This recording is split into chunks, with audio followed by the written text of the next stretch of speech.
你说你这个也是药妆？嘿嘿嘿，不知道哪位高人坐镇呢？是我。谁呀？你？哎呦，小姑娘家家的，赶紧进去帮你师傅捣药去，捣什么乱呢？敢问这位先生，是否每日饮食，风门穴都会隐隐作痛？你怎么知道的？那想是我年轻的时候体力活做多了，老了受些苦也正常。那百会穴为什么一到亥时便也会疼痛不止呢？你年轻时做农活，总不至于把脑袋给做坏了吧？你这病再不看，恐怕就是要去见阎王喽。什么？说的全中，全中啊！神医也太神了，真是神医呀！我寻医多年，费了不少功夫，就是为了治好我这一身的毛病。可是药方子开了是不少，病却没见好啊！神医救我，神医救我呀！你说你年轻时做体力活，那体力活之后是否会冲凉？那是自然的。我那里的井水啊，十分的清凉。做完体力活，往这头上一浇，真是十分舒爽啊。那便对了，冷热交融，阴阳相抗。你这不是外气，是伤到内里了。我呢，给你开个方子，你回去之后服用7期49日，定是药到病除。多谢神医，多谢神医。你是我们药府正式开业以来的第一位客人，我呢就不收你钱了。多谢，多谢啊，多谢。这位女神医都看什么病啊？跌打损伤、疑难杂症，一句话，只要不死，都可以救。哎呦，那我也要看，我第二个看，能少收点钱吗？诊费全免，药费减半。哎呦，那谢谢公子，真好，谢谢神医。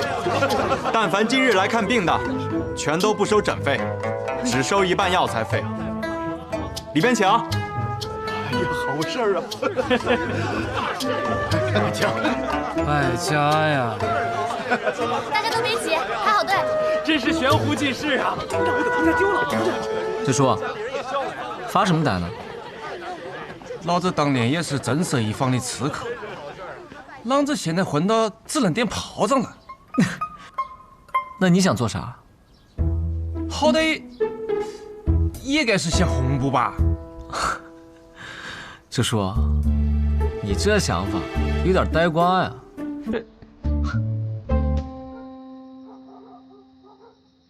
哇，这么多菜，今天好丰盛啊！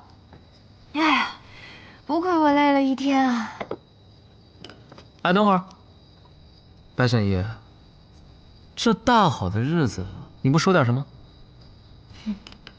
那行吧，那就祝我们年年今日，岁岁今朝，平平安安，无灾无病，有亲有朋，有酒有肉，一起做快乐闲散的江湖人。这个好，这个我喜欢。虽然不知道神医的话准不准，但是这杯酒，我先干啊！干！干！干！进！吃着呢。哎，你们白天不是已经拿过药了吗？怎么又来了？找我的。今日表现不错啊，若下次还有需要，再找你们来。哎呦，哪里啊！应该的。不过话说回来，这个神医真是个有本事的。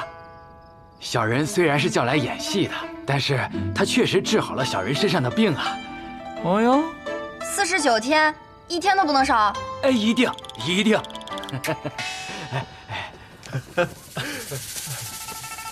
你早就知道了？也不算吧。他说自有妙招，我也没有想到，竟然会是这种妙招。看来啊，狗爹说的果然没有错。苏长河就是一肚子坏水。多谢。你看，今日之后，我们鹤羽药庄在整个南安城境内，就无人不知，无人不晓。今天的病人有一部分是假的，但是明天的真病人，可就要踏破我们的门槛喽。哎呀，要是单靠你俩，我们这鹤羽药妆指不定就隔日歇业了。想来还是得靠我苏山河。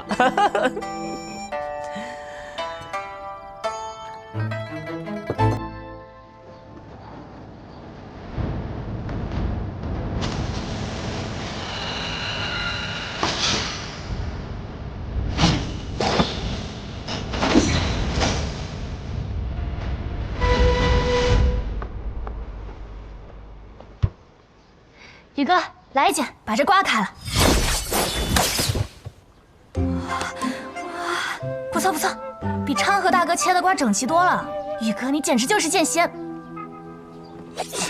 我的剑多长，他的剑多长，这能比吗？剑仙的剑会拿来切西瓜吗？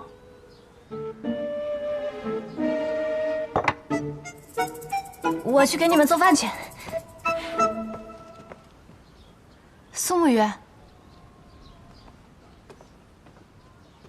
申爷，我做了个决定，要出趟远门。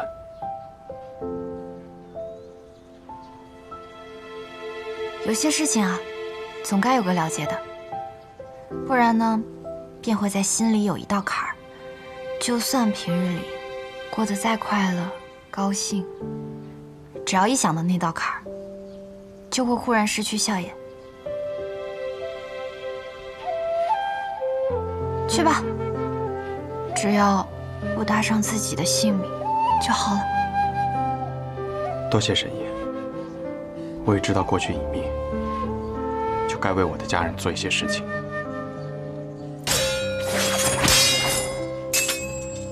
你这不是杀人剑，而是有问道心。你要想清楚了，以后只做剑客，而不再是杀手。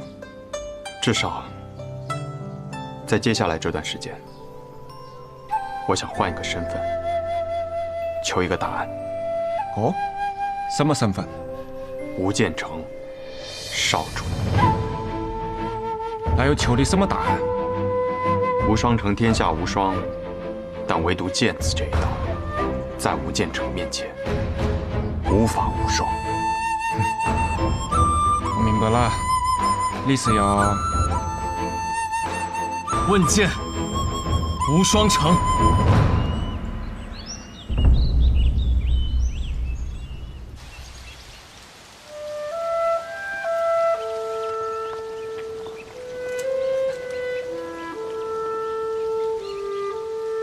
玉树，瓜子就那么好吃吗？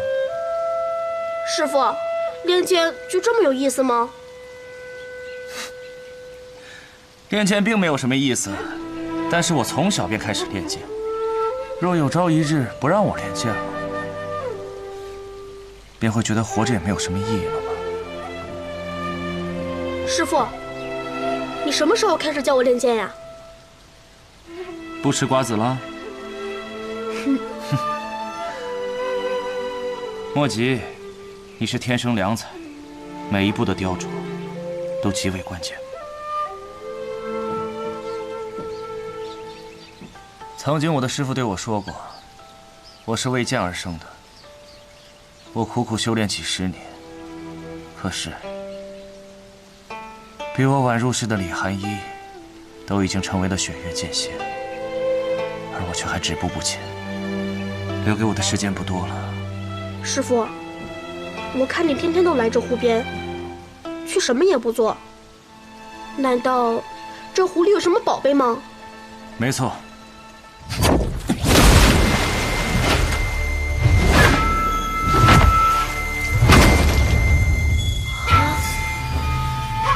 师傅，这个是……这便是我们无双城当中最珍贵的宝贝——无双剑匣。这个剑匣当中有13柄名剑，其中一柄名唤大明朱雀，乃名剑谱当中排名第2。既是无双，为何又不是第一？第一乃为天子之剑，大明朱雀乃江湖之剑，当然敢称无双。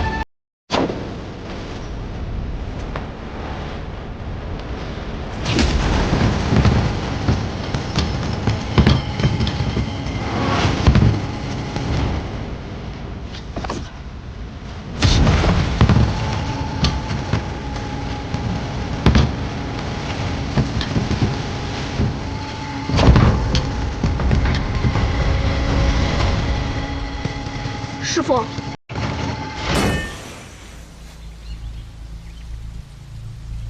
师傅，这剑呢？果然如此。我修炼30载，今日初到此处开启无双剑匣，可终归不是这剑匣选中的主人。天意如此。这剑匣不能随便打开吗？剑匣有灵，只有他遇到他认可的主人，才会开匣出剑。让我来试试。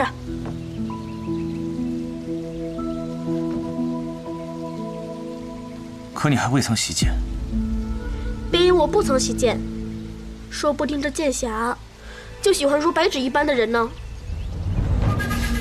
好。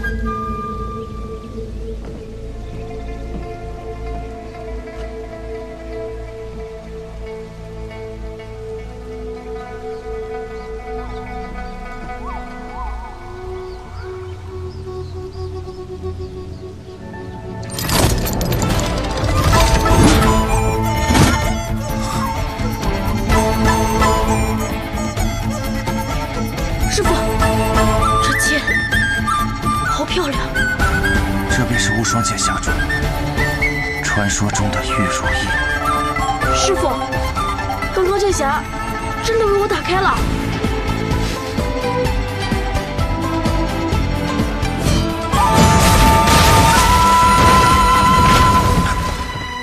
玉兽，玉兽！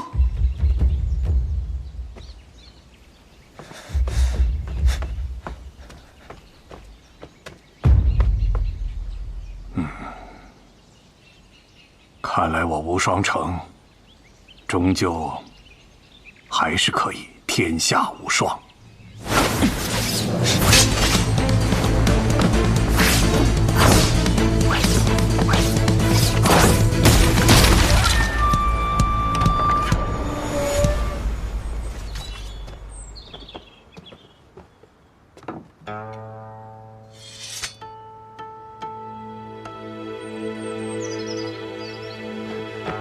师傅，师傅，刚刚剑匣是不是开了？是我打开的吗？师傅给你讲个故事好不好？嗯。来，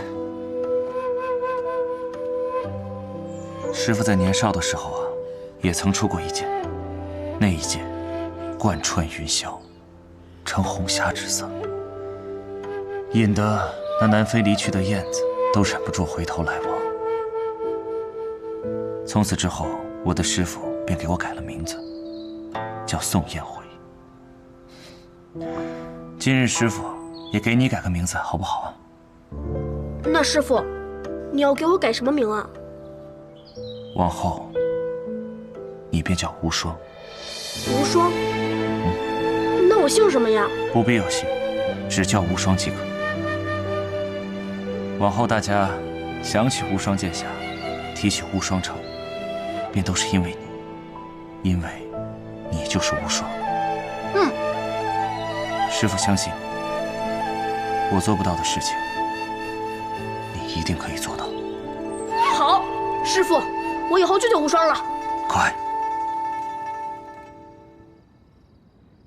此行一去不会太久，我很快便回来。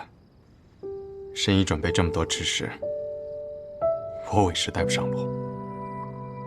哦，那不如这些点心吃食便留给我，我帮你解决了吧。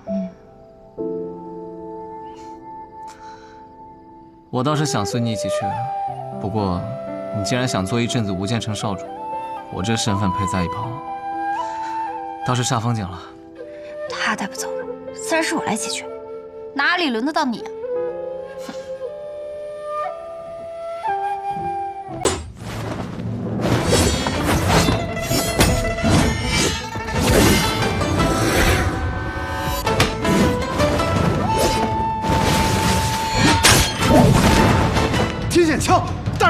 河，若真闹出人命来，我们也……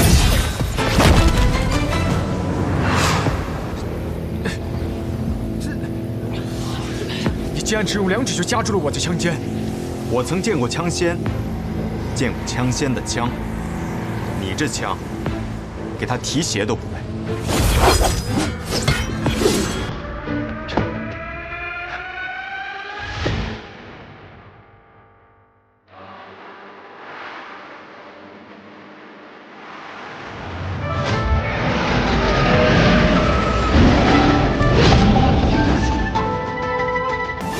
这便是我的金龙变。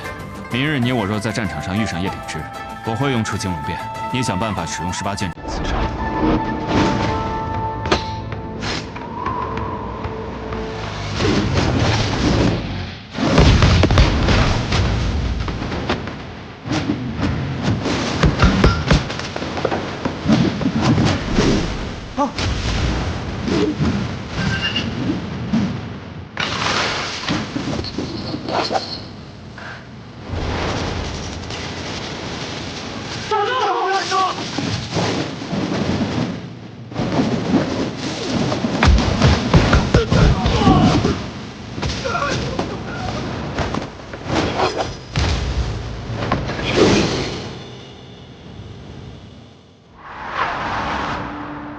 便只记到此处了。这是枪仙的金龙变。金龙变共33式，我并不擅长枪法。这13式，也只得其形，未得其意。方才若是枪仙出枪，第1枪时，你便已经死了。您究竟是何人？能结识枪仙，会成金龙变之人，绝非普通的江湖人。我并非世家弟子，当年曾有幸与枪仙并肩阻拦过魔教主人。我现在可以离开了吗？原来先生是抵御过魔教东征之人，是玉宅无礼了。先生请过。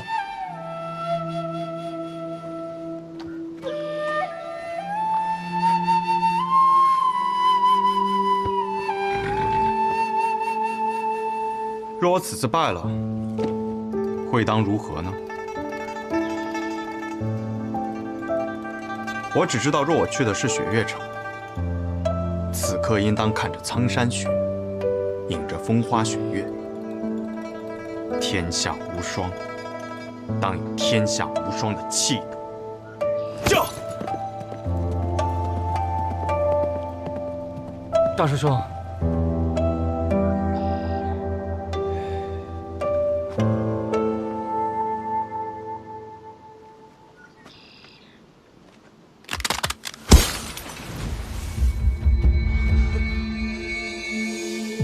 这个人太可怕了。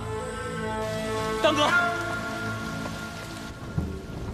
丹哥，埋伏在外门的那些弟子未能毒杀了苏长河，他似乎早有准备，一路闯了进来。就算做了这么多的准备，你依然比我更强吗？苏长河，丹哥，我们接下来该怎么办？难道就只能认输了吗？认输？我绝不会向无名者认输。苏长河一意孤行，现在的他只有一个人，集结我们所有的兄弟，围剿苏长河。是。来不及了。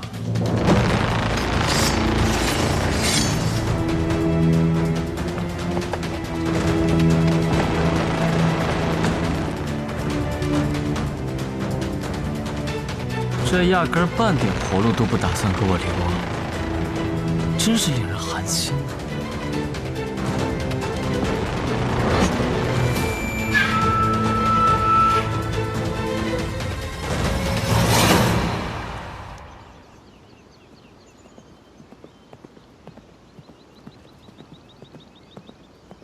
站住！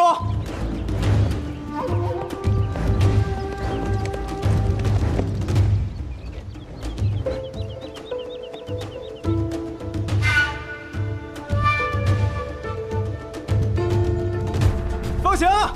那陆玉斋只是一时被我震慑住，一旦内心的冲击过去，就会察觉到我的身份不对，再想顺利赶到无双城城下，便不是那么容易的事。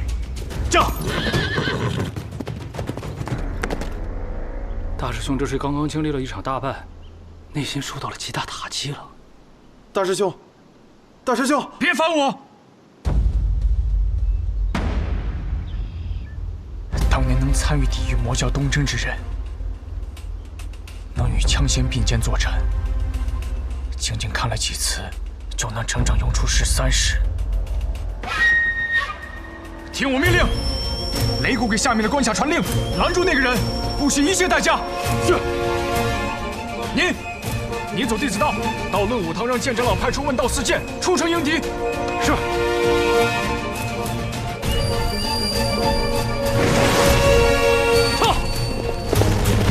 撤！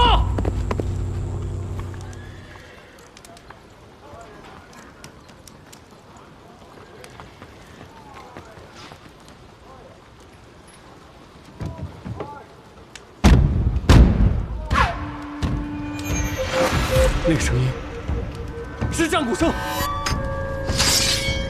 全部给我退后！你退后，都给我退后！大师兄，只有无双城嫡系弟子可以行走，要比大陆快上1倍的弟子道，还有问道4剑，这阵仗未免有些大吧？大，只恨我的权力只能到这里，不然我会让剑长老亲自出城。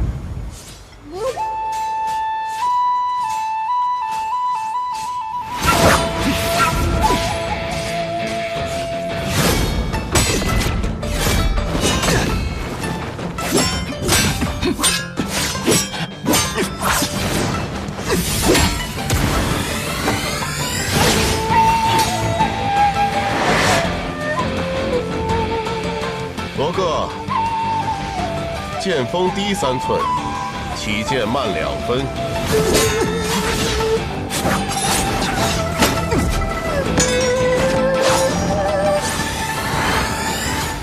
多谢剑老师。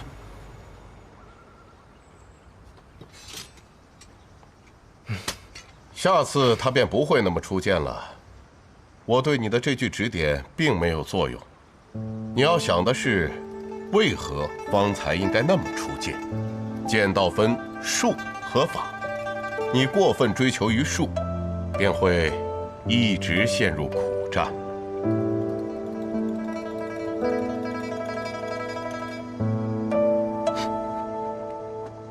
弟子记下了。剑老师，为何要提醒他？修如，你呀，能赢不赢，就是想等到一个万全时机。可世间之事哪儿有万全？人在江湖，便是用生命去赌。既然是赌，就会有风险。你一点风险都不愿意冒，那么便会不断的失去机会，再失去机会，最后被人找到破绽，一击即溃。弟子也记下了。禀长老，卢玉宅那边派人过来，说是有事情要论武堂去处理。卢玉宅是什么废物啊？仗着自己是城主的首徒，竟敢对我们论武堂发号施令，让他滚！卢玉宅武功平平，但为人处事这一块，向来最是周到，是不会平白无故来找我们论武堂的。说吧，什么事？直接过来说吧，这里没有外人。剑长老，大师兄发现有人意图潜入无双城，图谋不轨，以敲响进行鼓，停止各路关卡放人，但害怕那人直接闯城，所以希望论武堂可以派出问道4剑给予拦截。放肆！我们论武堂什么时候负责看门了？再说了，他都发现了，他为何不拦？大师兄阻拦无果，败了。我就知道，这要是有好事，他还能轮到我们？他早就抢功了。无休，不得无礼。弟子失言了。那人什么身份？不知，戴着一副面纱，携着一把长剑，但和大师兄对阵之时，却使的是一套枪法。枪法？什么枪法？大师兄说是金龙变。金龙变。什么？他确定？那人自己亲口承认的，说是见过枪仙司空长风用过之后学会的。我不会记错，确实是金龙变。我不是雪月城派来的。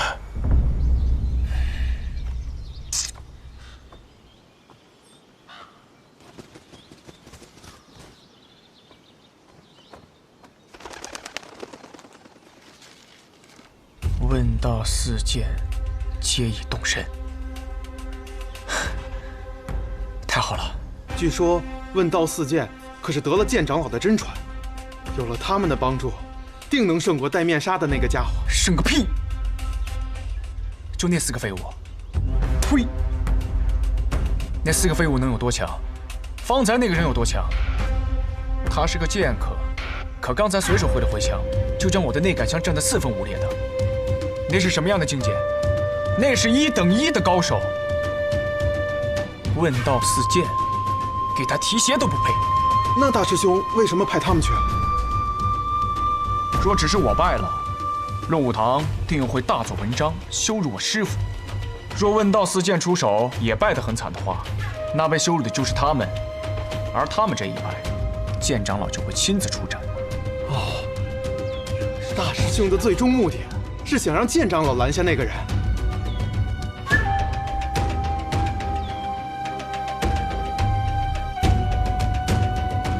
剑长老能赢吗？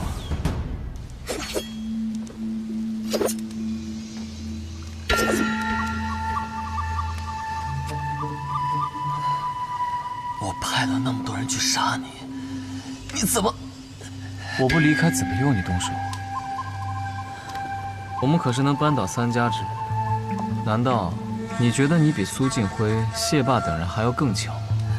你们不是都中毒了吗？真是愚蠢，以为自己可以毒倒如花。你的毒对我无用，而我的毒可以解所有人的毒。看来我们穆家被小瞧了呀。我来动手吧，大哥。莫急。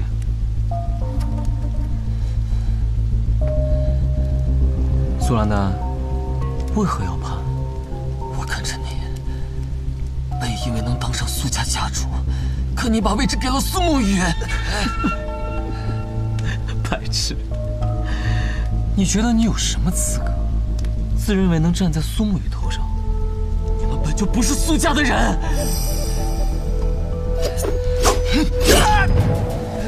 我本不想杀你，但你刚刚说的那句话让我很想杀你。你曾是我们彼岸最重要的一员，在彼岸这里就没有所谓的本家与无名者之分。你莫不会以为这些人加入彼岸，真的是因为那些可笑的理想？大家不过觉得那些老家伙们掌握了太久暗河的规则，想要找一个机会推翻他们罢了。刚好彼岸给了他们这个机会。兄弟，你走远了，你到不了彼岸了。我最后再问你一句，站在你身后的那个人是谁？你怎么知道？果然是找了靠山。罢了，我也懒得去猜是谁。那我就用你的死来作为对他的回答。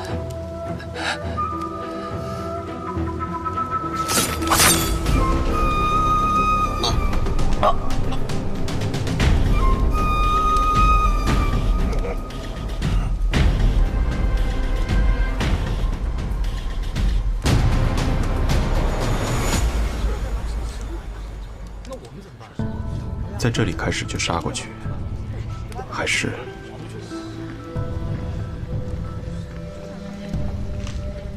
北离江湖，波澜壮阔。南城雪月，东城无双，与唐门等一众名门大派共筑江湖的光明与秩序。可光明之下，必有阴影，暗河江湖中最神秘的刺客组织，一入暗河，此生就是别人手中的刀剑了。但总有人在暗夜中向往光明，在波涛中渴望走向彼岸。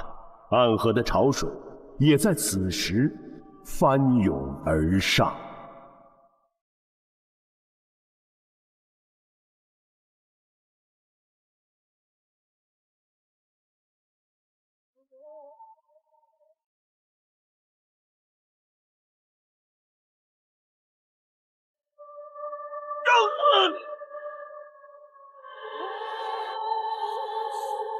只见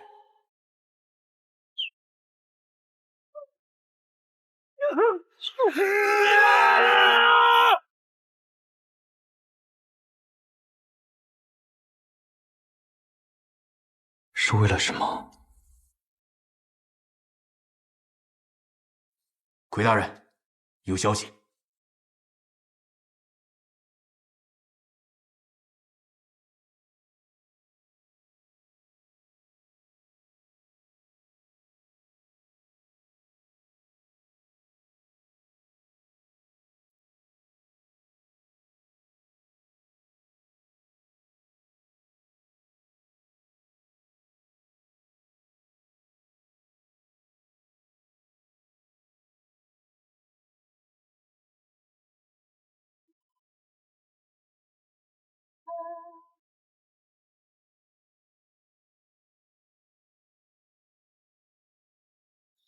白雪却嫌春色晚，故穿庭树作飞花。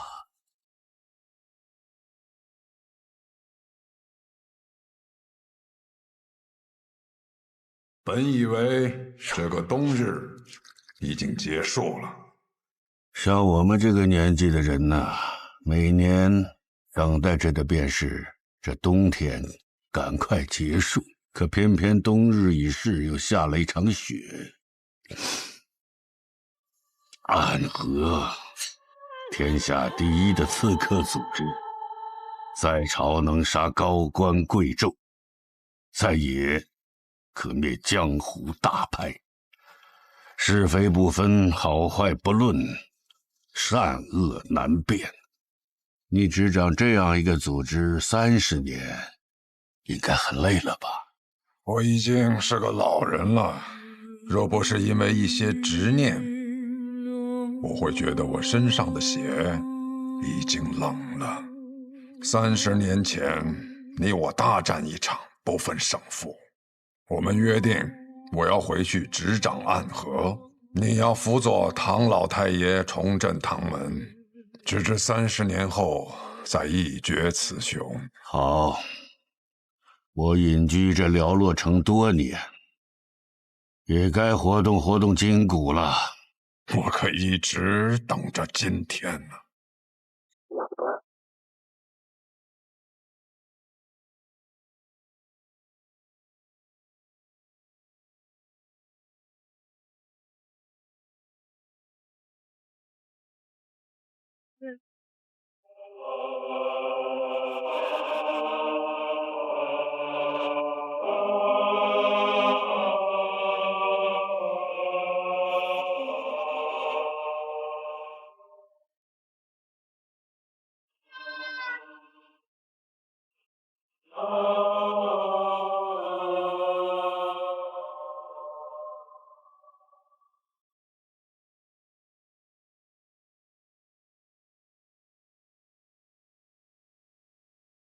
云青石托大，徒手接过孽魅暗器，差点被毒死了。我可不会再上当了。几枚暗器你能接住，那接下来万树飞花，你又如何应对？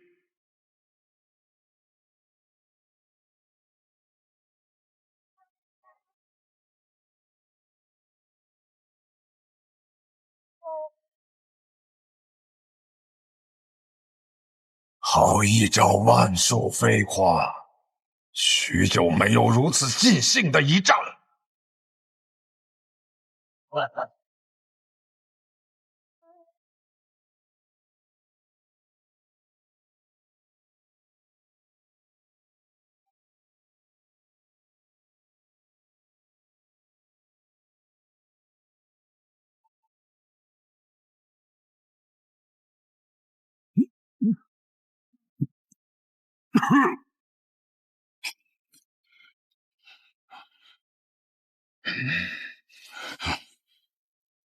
你我30年之约的这一战，本该只论胜负，不争生死。于杀手而言，没有胜负，只有生死。只可惜呀。可惜什么？可惜，方才你那瞬杀一剑，消耗了太多真气。也可惜，你以为自己是执棋者，却没想到，也是别人棋盘上的棋子。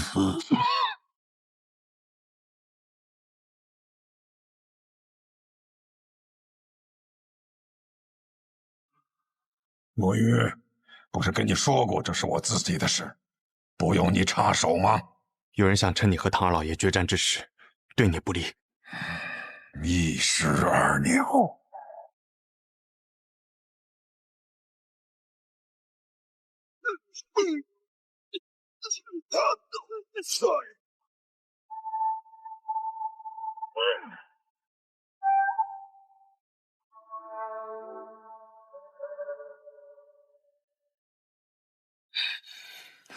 老伙计，你既然在决战之时动了杀心，你也晓得我这个人追求一个公平。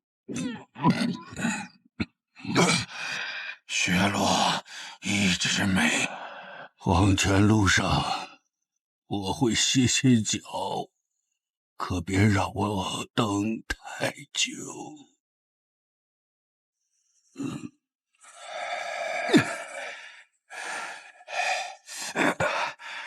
大家长，我们立刻回安河，找我们家最好的药师帮你疗伤。不能回安河。苏、木、谢，你说他们3家等我受伤这个消息，等了多久了？刚才那些暗算我的人，根本就是他们的人。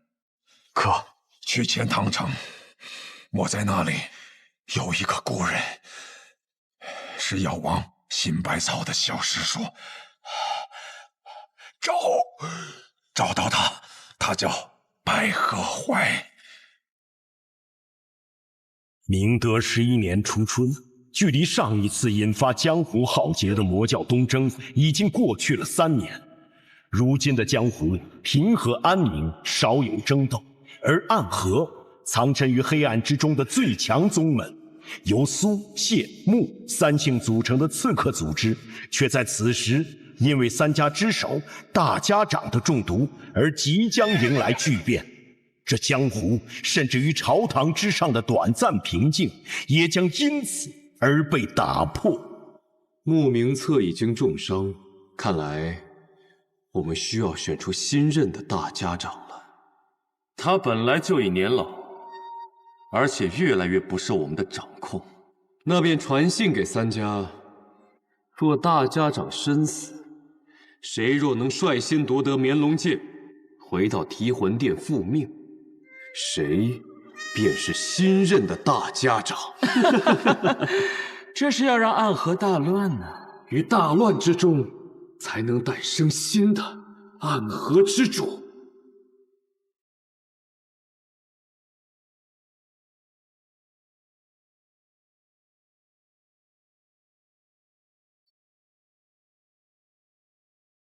白鹤药到。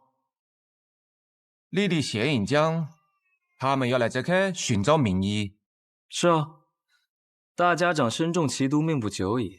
而此处就住着药王那隐居的小师叔。我们苏家老爷子说，希望这个小师叔可以不要出现，或者说从未存在过。哼。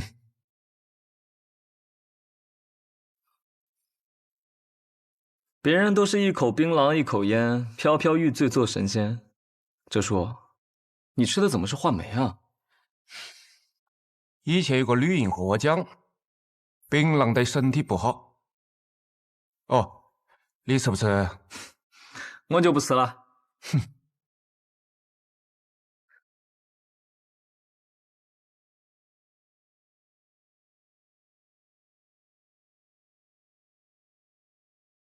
你什么时候变得这么有礼貌了？学松木语啊，杀手临门，有礼有貌。可是这位神医似乎不太给面子啊。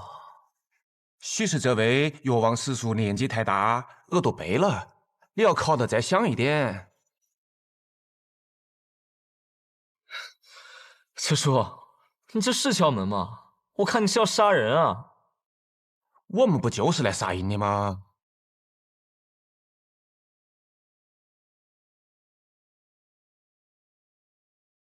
谁呀？敲门敲得那么大声，耳朵都要聋了。姑娘，敢问你家老先生是否在府上？我家老爷他出门巡诊去了，要不我帮你们去找找他。那便麻烦姑娘了。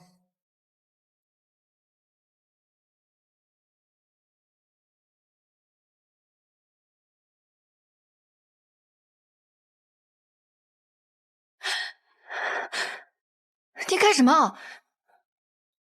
哎呦，抱歉抱歉，一时手滑。来，这个啊是祥林膏，姑娘呢擦到脸上，不出半个时辰，你那个红痕就会恢复如初。有毛病。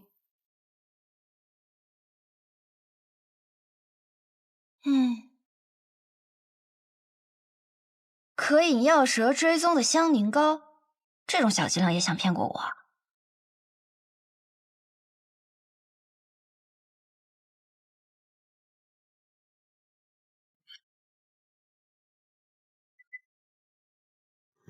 这位姑娘，你是医者？怎么？难道我看起来不像吗？抱歉，无意冒犯。公子可是要问路啊？姑娘慧眼，想问姑娘，附近是否有处药庄，名为白鹤？公子是要看病啊？我医术不错，我来看便是啊。家中有人得了重病，点名要找白鹤药庄中的神医，多谢姑娘好意。那你怎知道我不是白鹤药庄中来的呢？莫非姑娘是？那自然是。烦请姑娘速速带我去见你师父。我师父，他暂时来不了这里，但是他和我说过，有贵客来访，从很远很远的地方来，想来就是公子你了吧？他让我先行随你前去。冒犯了，我需要赶时间，还请姑娘上马。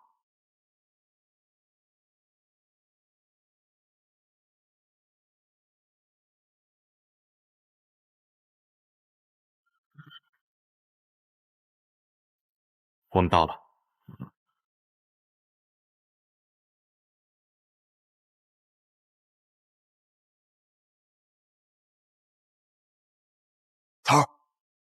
桃儿，你来的正是时候，大家长那边好像出了些问题。神医呢？我这么大一个活人站在你面前，你怎么就看不见呢？这姑娘是神医？不是，那我走了。姑娘莫怪，这是神医弟子，过来帮他师傅看一下大家长病情。姑娘，请随我进去。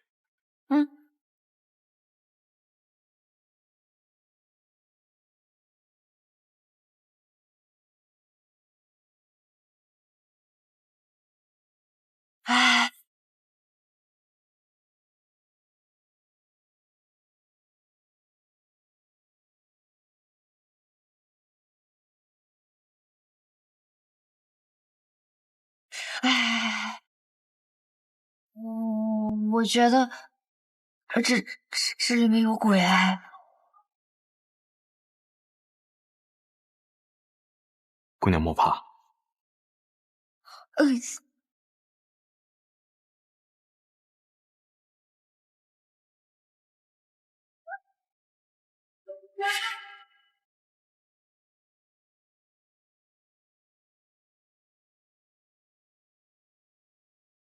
大家长，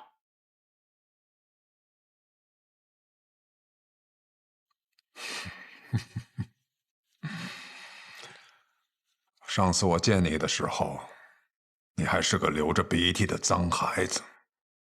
我上一次见大家长时，大家长还是一个随时会准备拔刀的杀神呢。现在也随时准备着拔刀，不过头发白了而已，这手还是血红色的。行了，先诊脉吧，看看现在的大家长还能不能拔出刀来。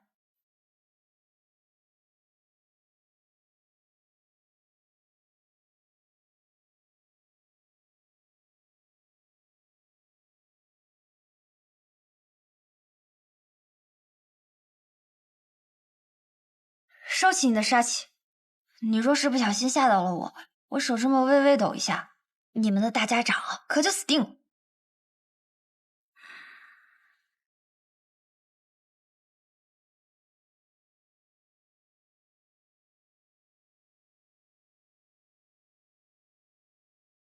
雪落一枝梅，没错。你怎么做到还活着的？我的魁替我挡住了那一枝梅，我只种了半朵梅花，还能勉强撑着。这可是唐门唐二老爷的独门奇赌，号称唐门第一，天下第二，仅次于温家家主所创的镜花月。据说除了唐二老爷本人，无人能见。唐二老爷人呢？被我杀了。暗河大家长也亲自接杀人的任务。敢问姑娘，是否能医？我们药王谷的名言便是，只要没死，便可以医。只是，姑娘有何需求，但说无妨。就等你这句话了。医当然可以医啊，只要银子管够。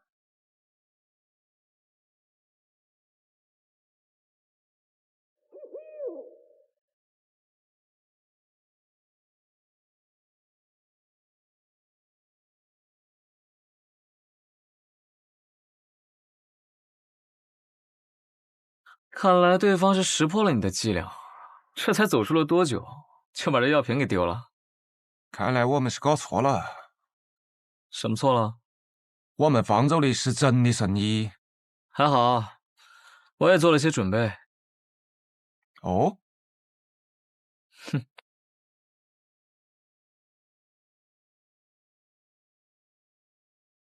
行了，你帮我找个住的地方吧，这来来回回的太麻烦了。不让你师傅再来看看了？我师傅，他早就入土为安了。你们怎么老想着要他从地底下爬出来啊？什么？药王的小师叔已经死了？沐玉，你错了，你眼前这位就是药王新百草的小师叔，药王谷一脉祖师李宇珍的关门弟子白鹤怀。医者白鹤怀，见过暗河大家长，见过暗河的魁大人。魁大人，我肚子饿了。神医见谅，行走在外，哪有什么珍馐佳肴，只有这个了。无妨，有的吃就不错，总比在药王谷吃我师兄煮的药膳香。你是不是很好奇，我是如何看出来你的身份的？既然神医与大家长是旧识，想必也听说过我们。小时候师傅为了哄我好好学医，便给我讲故事。他的故事里呢，经常出现一个叫做暗河的组织，由苏、谢、穆三姓家族组成。他们的统帅者便称作大家长。大家长座下有直属刺客团诸营，其中最强的12人以地支12校为代号，而他们的统帅者便是魁。今日我见到的这些人，他们以生肖为面，唯你戴血红恶鬼面具，随侍大家长左右。你不是魁，还能是谁？神医对我们的了解，比我想象中更深。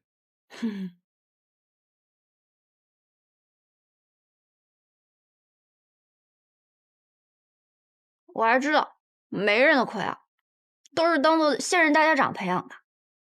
这上一任的魁呢，他死了？抱歉，这些隐秘之事无法与神医细说。可是上一任的魁，他是我的父亲，这也不能问吗？神医说笑了。不行算，这人是死是活对你们倒是隐秘，可是你们身份特殊，标识却如此明显，此时就不考虑隐秘了。我也曾问过同门前辈，身为刺客，本该想尽办法隐匿身份，可为何我们却明明白白的把身份写在脸上？那人怎么说？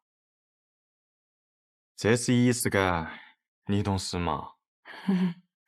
你怎么突然大舌头啊？不是我大舌头，是他大舌头。哦，我想起来了，难道我白日里见到的那个人，他便是你的同门？他是不是手里还拿着一根法杖，上面套满了金环？这书居然也来了，还有一个玩匕首的，那是昌河。陈龙，准备一下，带上神医，即刻启程。是。去哪儿啊？九霄城，没有人比我更了解昌河。此刻我们定然已经入了他布下的局。宇哥，都准备好了。神医，这是卯兔，你随他动身，一路保重。魁大人，那便希望在九霄城中我们还能重逢。不必叫我魁大人，叫我苏沐雨便是。苏沐雨，还真是一个好听的名字。再见了。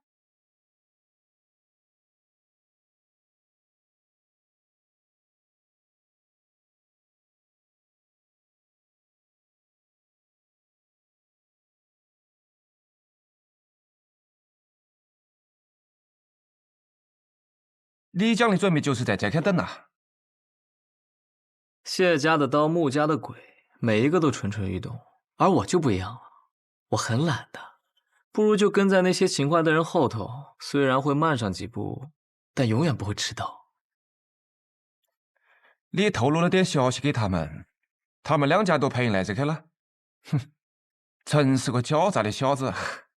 老爷子判处你是铁了心要上位啊！唉，最聪明的我和最强的你，这是我曾经暗合第一高手，上一任魁大人。哼。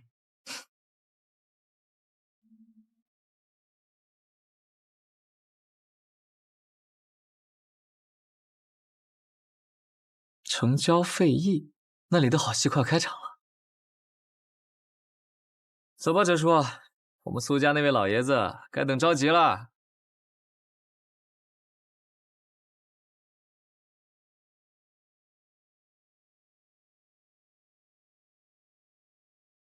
不愧是大名鼎鼎的直三鬼。此线为界，还请二位不要逾越。谢家的紫靴鬼和刀阎罗不应该出现在这里。没劲，倒是被你一下子看穿了身份。不过我们家主听闻大家长受了重伤，心中十分焦急，想着赶快将大家长接回总堂来疗伤。大家长无碍。大家长是否无碍？还请容许千机与大家长见一面，再予以确认。不然我就这么回去了，不好交差呀。你不好交差，与我有何关系？你不想让我们与大家长相见，是否是自己意图不轨？不想让我们及时救治？是个不错的理由，但这个理由想要成立，只有一种可能：杀了你。没错。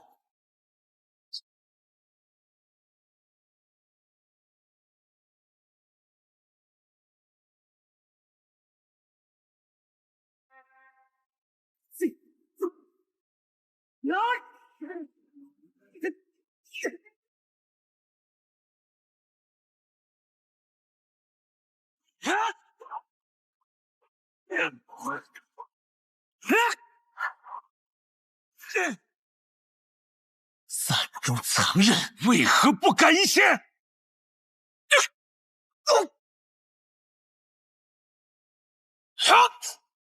谢家的风舞龙之刀，不错。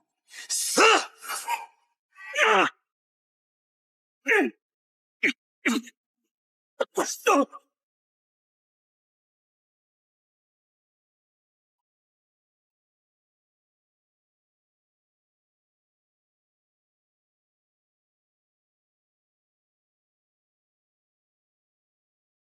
你真以为我有那么弱？寸刀镜用得好。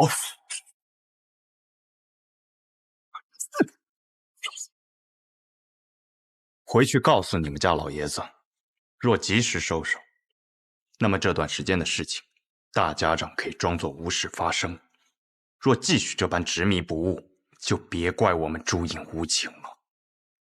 你今日是打算放过我们？暗河同门，皆是家人。走。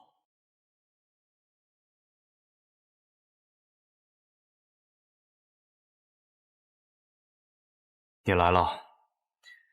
你好像看到我不是很高兴啊，我的魁大人。我知道你迟早会到，却还是希望可以晚一点。老爷子让我给你带句话，你是苏家的弟子。如今我是魁，人中之魁，我属于暗河，却不属于任何一家。你总是这么正经啊，一点意思都没有。当无名者的时候，每天起早贪黑的练剑，做一个勤勤恳恳的无名者；做刺客的时候，每一个任务完成的妥妥当当，一丝不苟。现在做了魁，还是这么兢兢业业。你的大家长都快死了，你还要强拖着给他陪葬吗？大家长无碍，这样的传言不该由你说起。他若无碍，又怎么会来找那什么新百草的小师叔？你杀了他，把绵龙剑拿来，你可以拿到你最想要得到的自由。是啊，离开苏家，离开暗河，去你想去的地方，做你想做的事。你知道的，暗河从未有过这样的先例，而我们那位老爷子愿意为你破例。若我拒绝呢？我们姓苏，在苏家生活了这么多年，而你身为魁，跟着大家长也不过几年，你跟他的情分能有和苏家的深？我不管你的想法究竟如何，如今我是魁，我的职责便是守护大家长的安危，任何事，任何条件，都必须在这件事的前提下。